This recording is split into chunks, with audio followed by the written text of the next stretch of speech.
Marlena and David's son Ashley has autism. 15 years ago, they asked for support from mental health experts.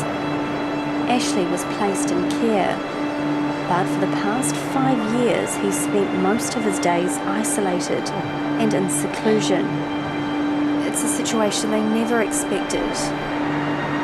This is their plea for a review of Ashley's care. That's my son Ashley, just coming out of the surf. He used to really love surfing at this beach. We used to spend half a day out here every day, and that was marvellous.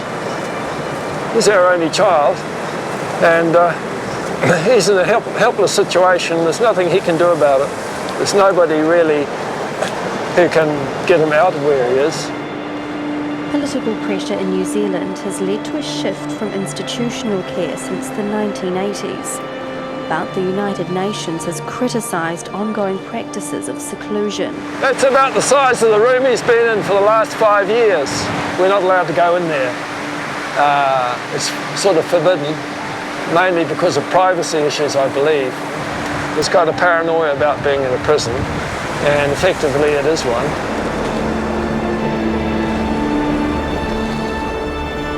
It's a terrible situation, particularly since he's autistic. It's almost like torture to somebody like that, to be in a situation like that. So it's just unbelievable that it'll happen. This sort of thing happens in the 21st century. We have to cope. If we don't cope, then Ashley won't cope. So, yeah.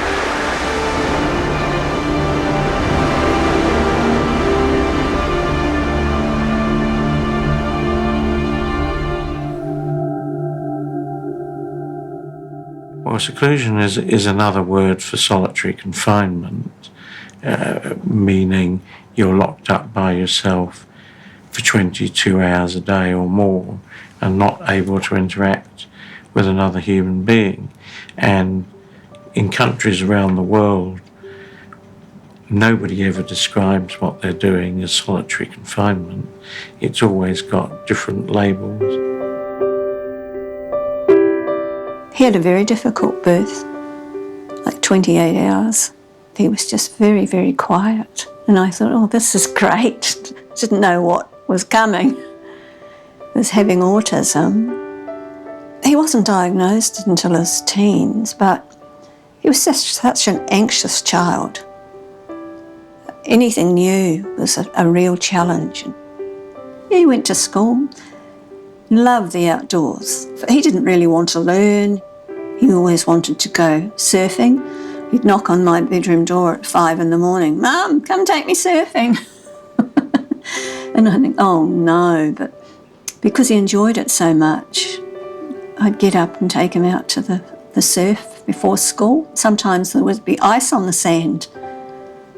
Yeah, very gentle, very shy, not very verbal. Loved the animals, of course. When there were baby roosters, he would insist that I help him take these roosters about 2 or 3 kilometres down through the paddock so that they wouldn't get their heads chopped off. He loves nuts. He's so routine-driven that he's always wanting to have the same thing every day. Expects it and gets very angry and annoyed if he doesn't get it. One thing about Ashley is he is very grateful. And so often he'll say, "Oh, Mum, you're so good. And, you really helped me." Really caring for Ashley more than most parents would for the last 20 years. So if we're routine-driven too, it's not surprising. Yeah. We're fine for time. Okay, good. Okay.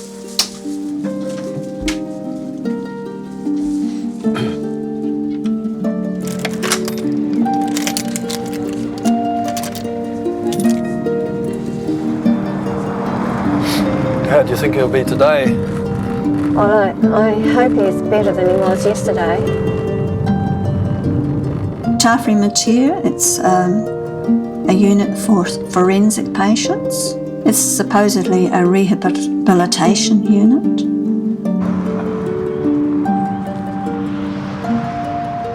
It's definitely long-term.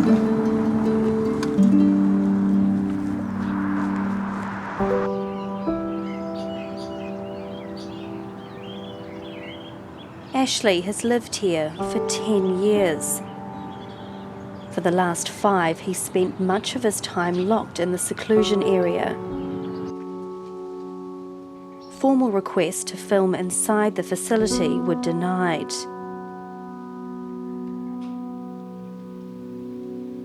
Five days a week we spend an hour with him. He does his watering in the garden and maybe plants a few plants that we bring along. Go for a bit of a walk around the courts, and sometimes if we're lucky enough we go down and walk down to the chapel. Ashley is allowed to move beyond his unit for an hour or so each day. Today is a treat. His parents have permission to walk Ashley down the road outside the facility. You often sing a song to me. What's the song? If you go down to the woods. No, not that one. Here comes the sun. Happy, happy, joy, joy. I'm your happy, happy, joy, joy. Happy, happy, joy, joy. Happy, happy, joy, joy. Happy, happy, joy, joy. 5 years ago, before we went into seclusion, we would have half a day together, nearly every day. Oh, Mum's a godsend. That was really good because he could do things he really enjoyed, like about diving, surfing, a bit of trout fishing even. It was really, really great. Hello, darling. It seems like yes, it's there. Here comes the sun. Here comes the sun. And I say, it's all right. I'm gonna. Ashley, no! Hey, it's only the bloody body. Ashley, you're too Hey, this one excited. Shh. No. Ashley, you're too excited. Take a deep breath. Now, come on. Here you come. Here, boy. He has all these impulses coming in through sight and through auditory processes, and he can't make sense of them. They all come in too much of a jumble, and particularly his auditory processing. And that tallied with his reactions to loud noises, or even more than one person talking at the time is difficult for him. So if you get 2 or 3 people holding a conversation or joking together, he will feel right out of it. It disorientates him. He can't process all this information coming at the same time. Just quiet, Ash, just quiet. Nice little boy, when I went to school.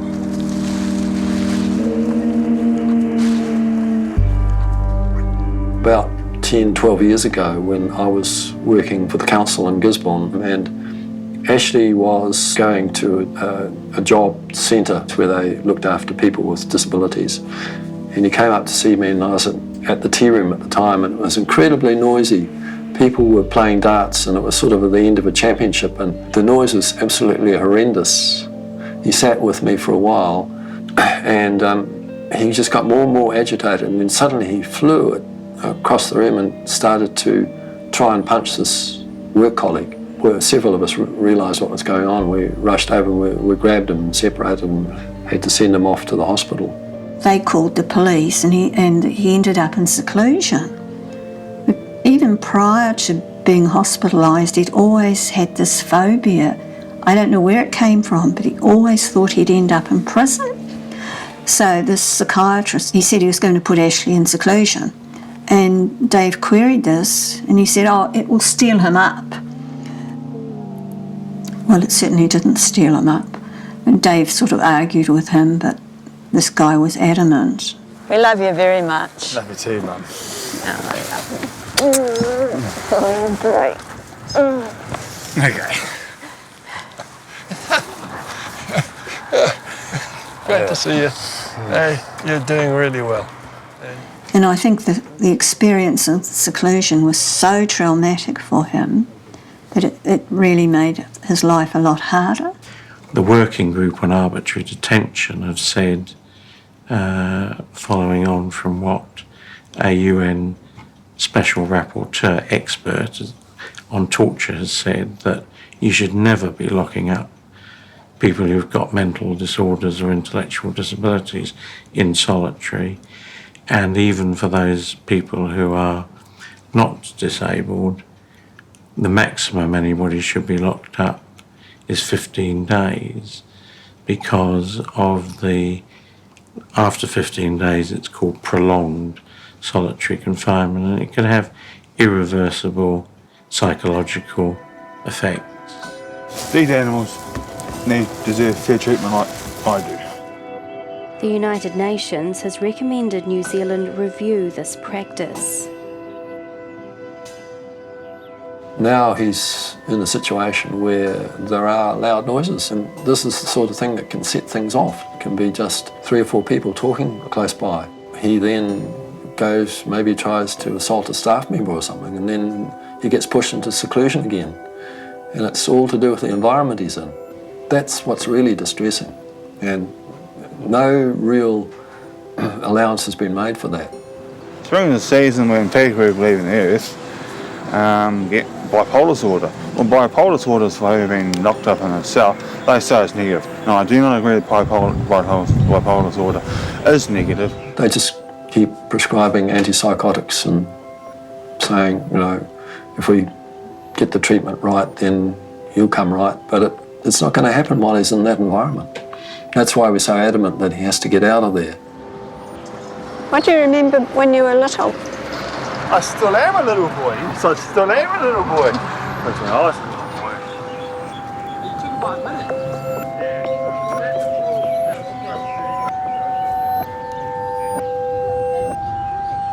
I see him as a young man, very much in a great struggle, just to keep himself together in some sort of way, in a way that we wouldn't really recognise. I doubt if I could have survived what he survived. So I've got a lot of admiration for him, really. I just love being with him. I think the same counts for him too.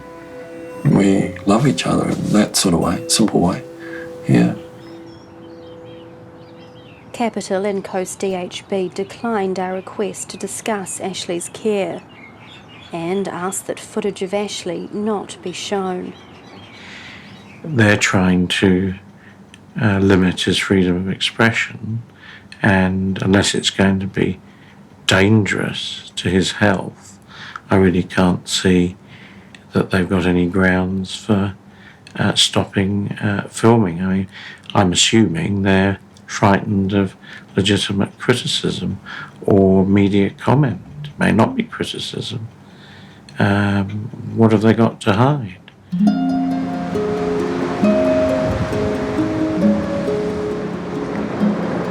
The social connectedness is so important to him, to have the right sort of people that he can trust. And people that understand him. Yeah, that's right. Given those people in a more normal situation, it was normal comings and goings of people. An ordinary life. And hopefully he can get more and more trips like that out and eventually get out to a nice place in the country where he can do that every day. Let's face it, he only does that about once a fortnight or once a week at the very most. Yeah, if he's lucky. I'm happy, George. Happy, George.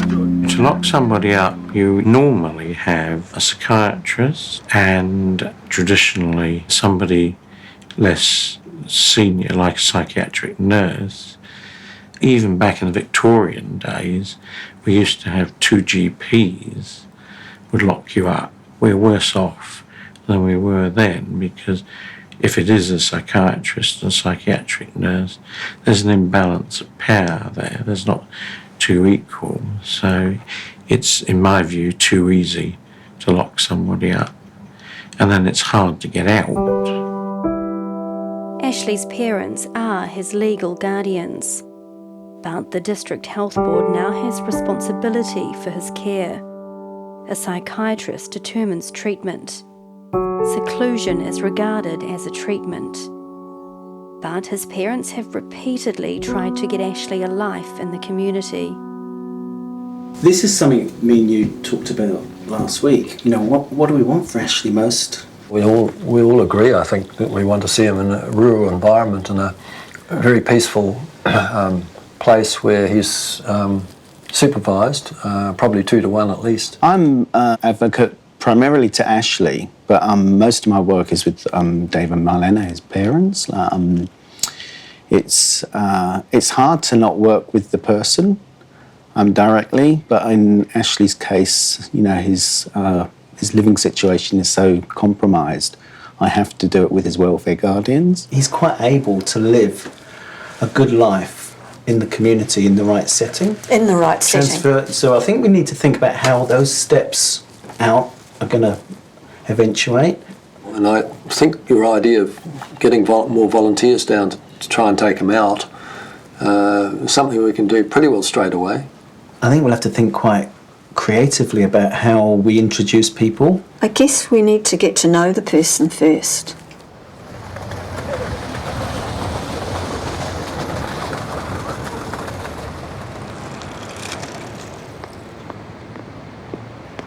The right to freedom is a fundamental human right. Everybody takes it for granted. Can you imagine what it'd be like just be locked up in seclusion for a short period of time, a few days, let alone for years and years and years? There are many human rights violations, and many of the worst involve disabled people, but much of the public doesn't understand this.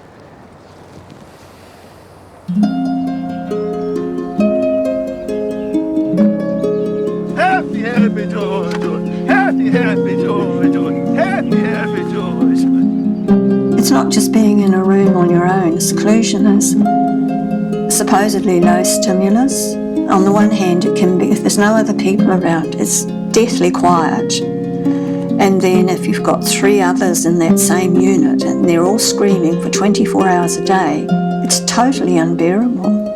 What happens to many people is that because of some behaviour or perceived behaviour or risk within a mental health facility or a similar facility, they get placed into what's called seclusion. They might be put there to calm down, to de-escalate. There might be a locked door. But there are better ways of doing these things. Josh Barber also has behavioural challenges. He has 24-hour care, but he lives in the community. I've always been worried that my son, that Josh, that if something happened, that he'd be taken away from us and either put in seclusion or something like that, and we'd lose him, that we wouldn't be able to help him. Josh is in residential care with 24-hour, 7-day-a-week support because he needs that.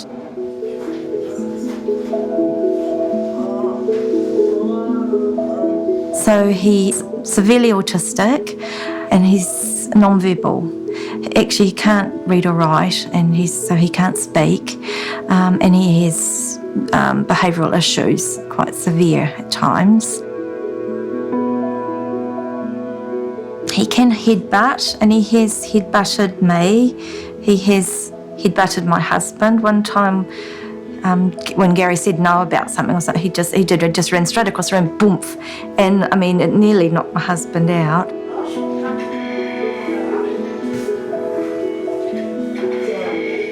Spectrum do a lot of outside activities, a lot of visits to the community, which is what I've always wanted. We've wanted for Josh to be able to be part of the community because he should be, and they do really strive to do that.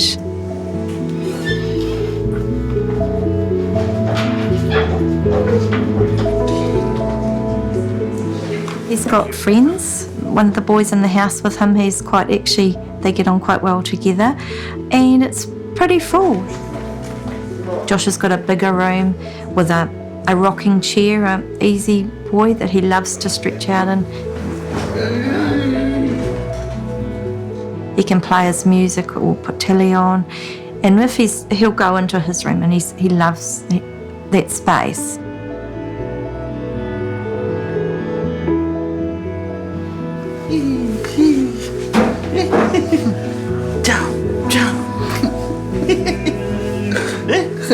I feel that he's happy and he's safe and he's living as a fulfilled life as he can, and I think that's good.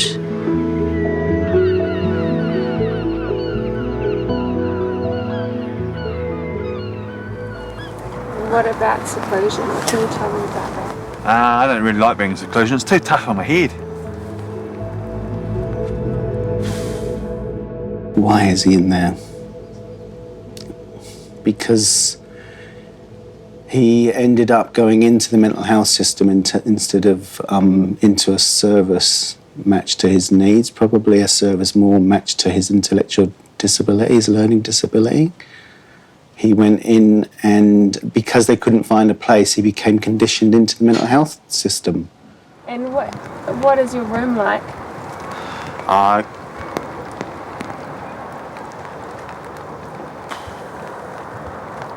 Well, I cleaned it up going about 5 days ago.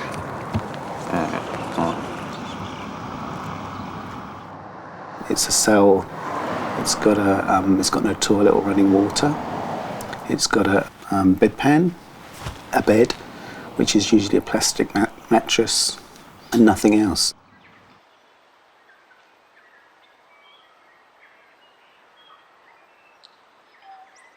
His room is where people go when they're in deep distress, or when they're being aggressive, or when they're in trauma.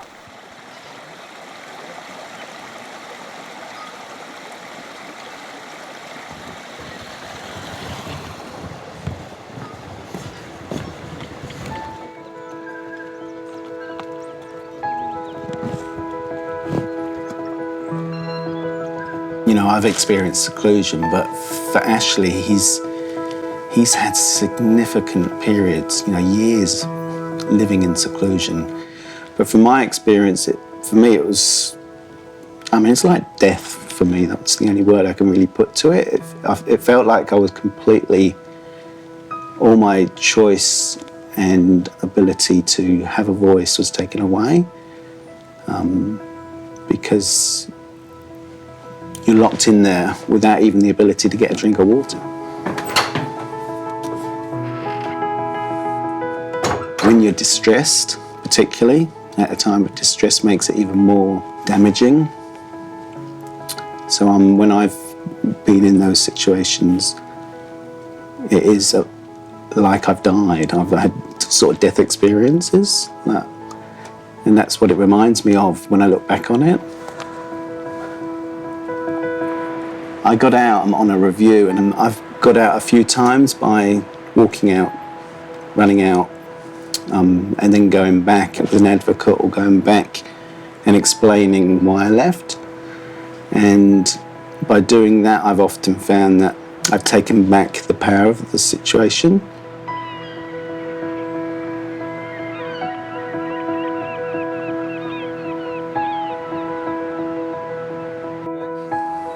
You tell them what the plant is, Ash? This plant's called colour, and it's very good for medicinal purposes and emotional well-being.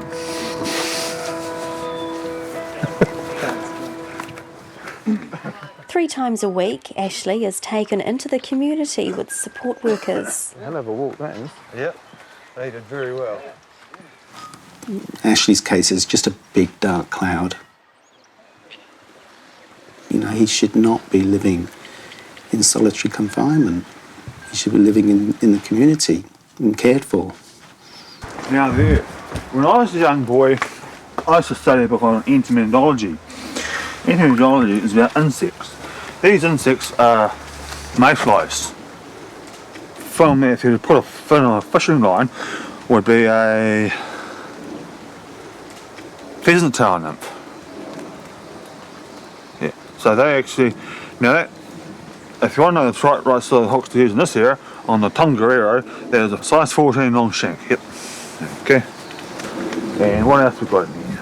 Little teddy bears are having a lovely time today. Watch them go.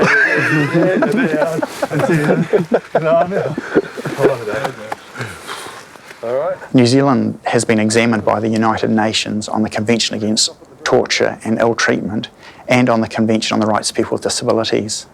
And both these committees have said that New Zealand can improve around its seclusion practices. We can end seclusion. We can build best practice into what we do in our mental health facilities and other facilities, so that this doesn't need to happen. The UN Convention on the Rights of Persons with Disabilities, which was a 2006 convention. New Zealand, interestingly, chaired the working group. But they haven't since then signed up to the optional protocol, which allows people to make individual complaints. So we were gung-ho how wonderful this was an advance in international law, and then we're extremely backwards about putting it into place. And you see, out in the bush, I am very happy. Because when you're happy, you know, when you're happy, you know, when you're happy, you know, it really on the show. When you're happy, you know, good. Are we happy? Yes, the girls. Come on, everybody. Yes, we are very happy. We are very happy. Are you happy? We are very happy.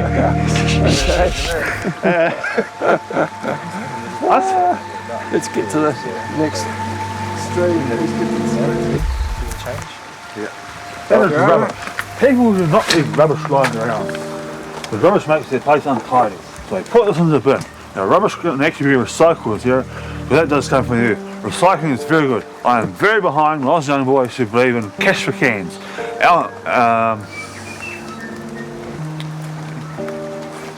used to do cash for cans. I used to have a friend called Jimmy McNeil, and him and I would drive all the way to Mahia and do cash for cans, yes. And we would make we'd make money for our friends, and then we would have enough for a can each. I mean, he's with friends, with people he trusts and knows, and he's just having a lovely time. And he's sort of a bit over-exuberant at times, which is to be expected. Who's a lucky boy? Oh, who's a lucky boy? Am I being selfish, am I? Couldn't have that, could we? So we can all have a cup of tea at the chapel, I reckon. Yeah. What do you reckon? We take your sausage roll and we go to the chapel and have a cup of tea with your sausage roll. Okay? At the chapel. At the chapel. Bargain. What he was talking about, the nymphs in the stream, pretty accurate in the type of hooks you use. And number 14, long shank hook with pheasant tail. It's all trout fishing stuff.